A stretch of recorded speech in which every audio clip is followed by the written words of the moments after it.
Okay, this presentation is one of the applied ethics presentations. This time we are going to be talking about abortion.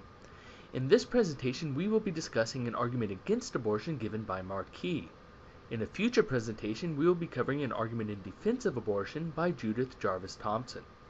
Both of these arguments are likely presenting arguments that you are unfamiliar with. The typical anti-abortion argument appeals to a sanctity of all human life principle.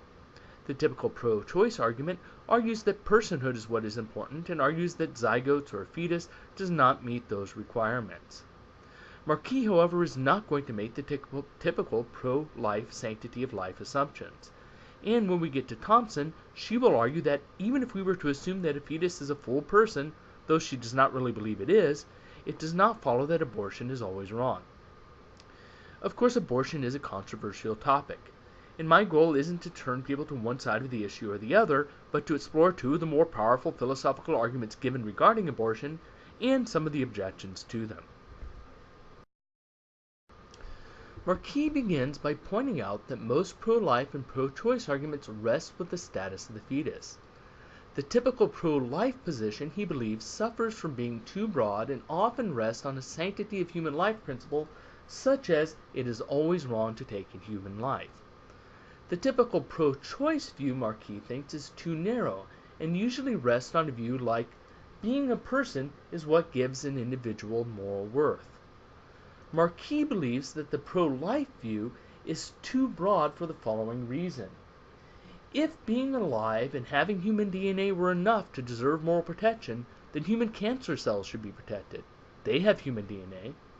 It would also be wrong to have organs removed, or even scratch your own skin and kill cells. It would further rule out removing life support on a brain-dead patient, which might not be an issue one wants to have tied with abortion. Also, it would imply that the death penalty is wrong, and one might independently think that the death penalty is wrong, but it doesn't seem like an issue that should necessarily be determined by one's stance on abortion. Such a principle, it seems, protects far too much. He criticizes the personhood view on the pro-choice side with the opposite problem, with that of being too narrow. This, he says, is because it would not protect infants and newborns who he does not believe would qualify as persons under this view. Likewise, the severely mentally challenged may not qualify fully as persons under this view. So Marquis' criticism is that the pro-choice personhood view would fail to protect many beings that both sides would typically agree should be protected. Now, both sides try to change the formulations to fix things. For example, the pro-life side might add innocent life to their definition if they still want to allow for capital punishment, and try to tweak their definition in other ways. But he thinks that there are problems with trying to clarify either one of these principles enough for them to work. So Marquis is going to try to argue against abortion using a different strategy.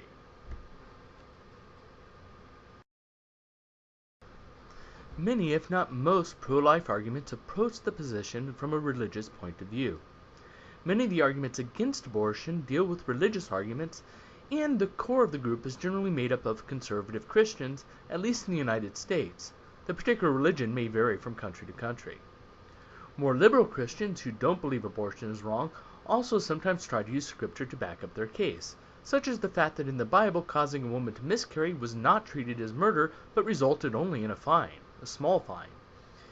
This is saying something considering that at this time the death penalty and severe corporal punishments were handed out for what we would think of today as very minor offenses. So this is often cited as evidence that a fetus was not seen as a person. Conservative Christians arguing against abortion cite passages that indicate that God is familiar with people before they are born, and so the quotations go back and forth.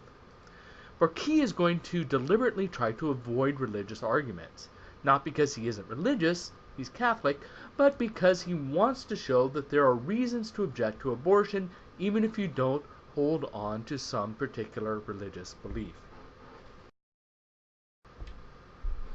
So, what is Marquis' strategy? It is to start off with an unproblematic case of murder. This would be a case that both pro-lifers and pro-choicers would almost all be in agreement that killing is wrong. He then wants to examine why it is that we think killing is wrong in that case. He will then try to determine why killing is wrong in the unproblematic case. The idea is this: if abortion turns out to have the same relevant properties to the unproblematic case, then the same principles that show that the unproblematic case of killing is wrong should show that abortion is wrong also. So let's consider an uncomplicated case of murder. Marquis believes that regardless of one's religious upbringing, political leanings, or favorite ethical theory, almost everybody would condemn murder as ethically wrong. Remember, this is supposed to be an unproblematic, uncomplicated case. This isn't a case of self-defense, or capital punishment, or mistaken identity, or anything else that could confuse the situation. Consider this case to be a clear case of cold-blooded murder. A case like that of Jesse James shooting somebody for snoring too loudly. The kind of murder nobody would defend. The next step is to ask why it is wrong. Marquis considers three general categories of possibilities as to why cold-blooded killing might be wrong. The first may seem a little strange to you at first. This is the idea that killing somehow brutalizes the killer herself or himself. This comes from the idea that when somebody does something morally bad, they are harming themselves or their souls, and that this is what makes it wrong. But Marquis does not think that this is a good explanation of the wrongness of the killing, because this makes it seem as if the wrongness of the killing depends upon an injury to the killer, but the act already seems to be immoral. Indeed, if one took this position, the claim would seem to be that the killer is somehow harming him or herself because the killing is already wrong, which implies that the killing is wrong for some reason already. Keep in mind that Marquis isn't ruling out the possibility that this might be an additional reason that killing is wrong. Killing might also be wrong because of what the killer does to himself or herself. But Marquis does not think that this is the primary explanation as to why killing is wrong, even if it may supply some additional reason.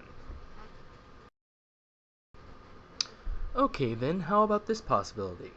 Killing is wrong because of the loss it would cause to those left behind. The loss it causes to the victim's family and friends, for example. Also the loss to society. This person's creative potential and the work potential are lost, so society loses out. This is another potential explanation as to why the killing is wrong.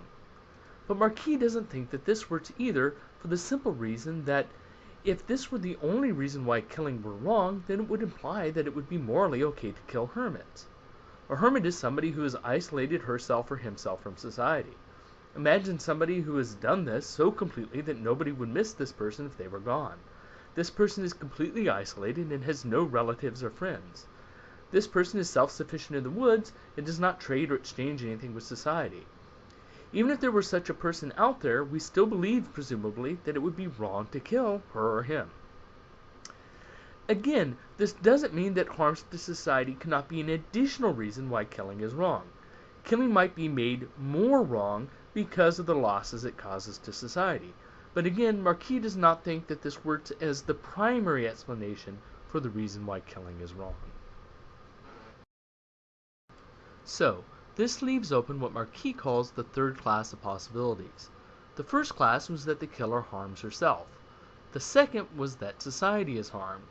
The third class is that the primary reason killing is wrong is because of the harm to the victim.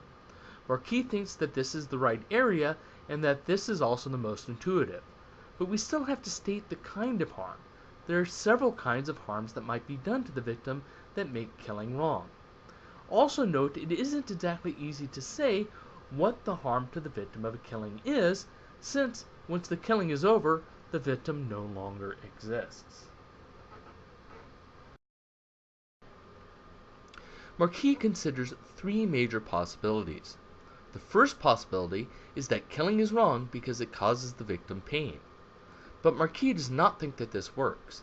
This is because we still think that killing would be wrong even if the victim could be killed in a completely painless way, say by being killed by a method that destroyed the brain faster than neurons could fire. Another possibility is that the murder is wrong because of the fear that killing instills in the victim. But Marquis does not think that this will do either, because it would imply that killing would then be okay if one killed the victim and the victim didn't know it was coming. such as killing the victim in her sleep or by surprise, or so quickly that there was no chance of fear. No. Instead, Marquis sees the real harm in killing as something much more similar to theft or to vandalism. Here is why. Killing deprives the victim of all she or he currently values. It deprives the victim of anything they would value in the future. It deprives them of all their current experiences. And it deprives them of all their future experiences. In short, Marquis says, the loss of one's life deprives one of all the experiences, activities, projects, and enjoyments that would otherwise have constituted one's future. This is Marquis' future like ours argument. Killing is wrong because it deprives the victim of a future like ours. That is to say, the future of a being psychologically similar to ourselves. Marquis believes that whatever natural property we identify with the wrongness of killing should, first, fit with our intuitions, and second, no other natural property should explain it as well. And he thinks that the criteria or property of depriving the victim of a future like ours fits the bill. Again, this is the future like ours argument. So, the idea would then be to take this general principle and apply it to abortion. Marquis believes that this principle has several strengths in terms of accounting for the wrongness of killing.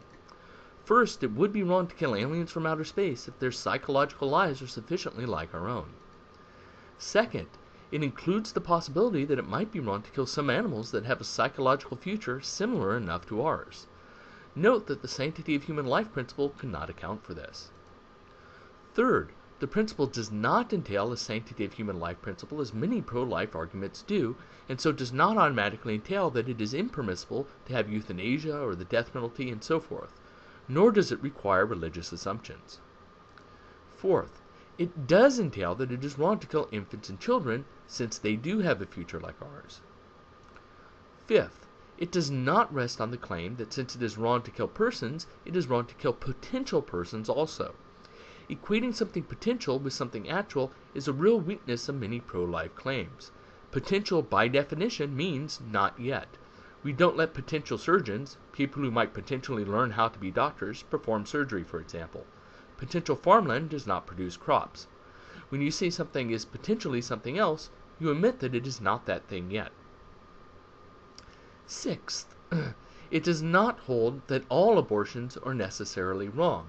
The fetus must have a future like ours. Seventh, it does not have to be the sole reason why killing is wrong. Marquis believes that this approach has the strengths of both the sanctity of life principles and the personhood principles. So, to clarify, this is an outline of the future like ours argument. The reasoning goes as follows. It is murder to deprive something of a future like ours. This is the principle we just argued for. Zygotes, blastulas, fetuses, and so forth usually have a future like ours.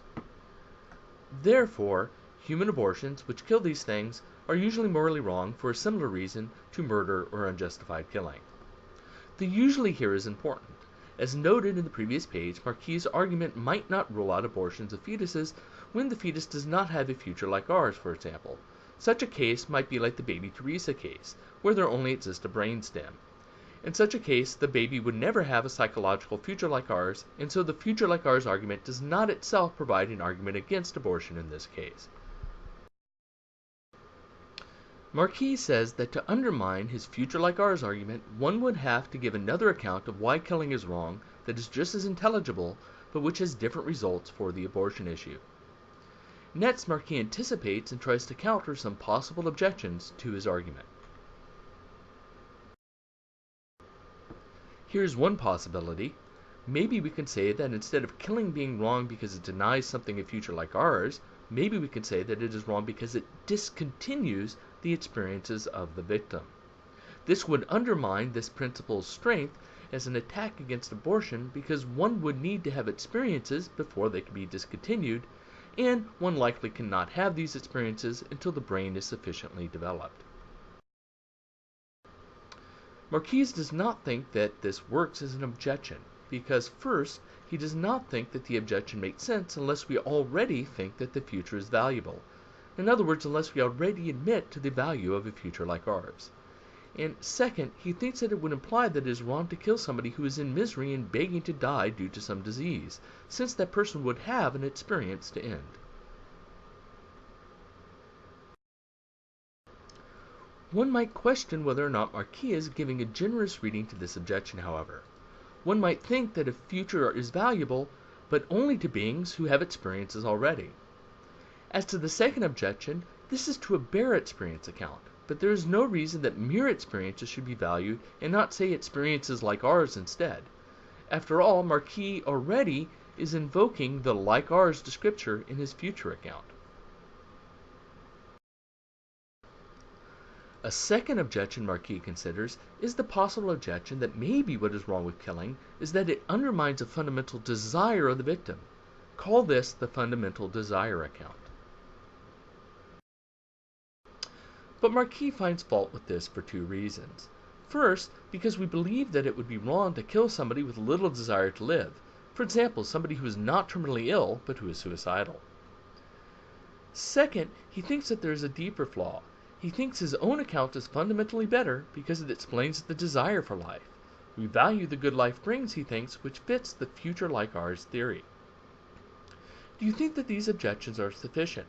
One might wonder if Marquis is fully fleshing out the objections here. People, for example, seem to desire life for multiple reasons. Likewise, one might have a more sophisticated account of desiring life that is not immediately forfeited upon casual thoughts of suicide or with the illness of depression. But we will see a more sophisticated example of this considered with Tooley in a moment, so we'll let this pass for now. A third objection Marquis considers is that it is the actual act of valuing one's future that makes the future valuable. Again, if this is what made killing wrong, it would undermine the argument against abortion because, without a certain level of brain development, the mental act of valuing is likely not possible. But Marquis does not think that this works well as a principle because he thinks that a person's future could have value even in a moment of despair when one ceases to value it. Marquis also argues that somebody's future can be valuable to a person even if that person doesn't actually value it. He gives the example of someone who attempts suicide being happy to be rescued. And this seems to happen a lot. Many people who attempt suicide regret it immediately after the attempt. This seems to be true in that many people who attempt suicide and fail realize as soon as they try that it was a mistake. But again, we need to examine the strength of his responses to these counter-arguments.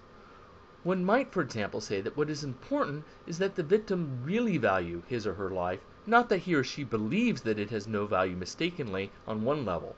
Obviously, if such a person takes a suicidal action and regrets it, this person really did think that her or his life had value after all. What that person did was make a mistake. Another possibility is that the position could be that what is important isn't the valuing, but being capable of valuing one's life that makes it important. Marquis also considers an objection by Tooley, which is similar to the modification we just considered on the last slide. This objection is that an entity cannot have a right to life unless it has the capacity to desire its continued existence. Presumably, a fetus or a zygote would not have this capacity. Marquis objects that a person could have a right to something without knowing about it. For example, a person might have a right to medical treatment to save her life without knowing it, and thus not having the capacity to desire it. Marquis is perhaps committing the fallacy of equivocation here. He seems to be confusing Tooley's criterion of a psychological capacity with an epistemological capacity brought about by limited information. Tooley is making a claim that organisms do not have a moral right to life unless they are capable of psychologically desiring their own continued existence. Marquis seems to be confusing this understanding of a right to life with a legal right to a life-saving procedure based on information available to an organism, not based on its psychological or cognitive capabilities. This brings us to the final and perhaps most serious objection to Marquis' argument. This is the argument that Marquis' position would also imply that contraception is morally wrong. Why might one think this? Because, just like abortion, contraception prevents a being from having a future like ours. Marquis does not think it does. His objection lay with locating the victim. He says that there are only 4 possibilities for a victim. The first is some sperm, but Marquis says that this answer would be arbitrary. Why some sperm instead of some ovum? Both have half the DNA. The other possibility is that the ovum is the victim, but this is arbitrary for the same reason. Why the ovum and not the sperm? A third possibility is to say that the sperm and the ovum separately are victims, but Marquis says that this doesn't work because that would be one too many victims. The argument is that a victim would be deprived of the future like ours, not multiple victims. The fourth and final possibility is to consider the sperm and egg together as a unit. Here Marquis' objection is that there is nothing for the definite article, by which he means the specific entity that is the victim, to attach to. He says that all you have are combinations of many sperms and an ovum without any way of knowing which combination, if any, would result in germination. It is probably only Marquis' response to the fourth argument that is relevant, since people making this line of argument are likely not considering either the sperm or ovum separately or both as a group but apart. So what do you think of Marquis' responses? Are they strong enough? Marquis' response here does seem to suffer from a real weakness. He seems to be confusing epistemology, what we know, with metaphysics. What is the case? It might be impossible to know which sperm will match with which ovum on which occasion. But we know that some sperm will pair with some ovum on some occasion. Given this, we know that contraception is in fact denying a being a future like ours, according to Marquis' argument. Just because we don't know which sperm-egg combination is being deprived of future like ours doesn't excuse us in taking away its future if we agree with Marquis that the future is what is morally valuable. Our ignorance of who we were robbing of this future doesn't excuse our theft. Imagine, for example, that a mad poisoner put an untraceable poison pill in a random bottle of aspirin at an aspirin factory. The poison is slow-acting and kills a person in such a way that it looks just like natural causes. Once the poison pill is lost amid the normal aspirin, even the poisoner does not know who has been poisoned by the pill because millions of people take aspirin and many people die in ways that are consistent with the natural causes look that the poison would cause. Are we really going to say that just because we don't know which pill matched with which person to deprive that person of a future like ours, the poisoner isn't guilty of murder? We know that somebody was killed, we just don't know who. Analogously, we know that some sperm and some egg were denied a future, we just don't know which one. So, if denying something a future like ours were enough to make something immoral, it would seem to follow from Marquis' reasoning that contraception would be immoral too. But it's even worse than this, because it isn't just contraception that prevents a sperm and egg from having a future like ours. Any time you spend not procreating when you could be reproducing is also denying a sperm-egg pair a future like ours, assuming that you're fertile. Without a better counter-argument, Marquis' argument might seem to imply that we are morally required to be constantly pregnant if we're women, and to be constantly impregnating people if we are men. And that ends this presentation. The main points to get are Marquis' future like ours argument, what his reasoning is, and all the steps in his argument, as well as to understand some possible counter-arguments and how he tries to deal with them. The next presentation will be regarding Judith Jarvis Thompson's defense of abortion. Until next time.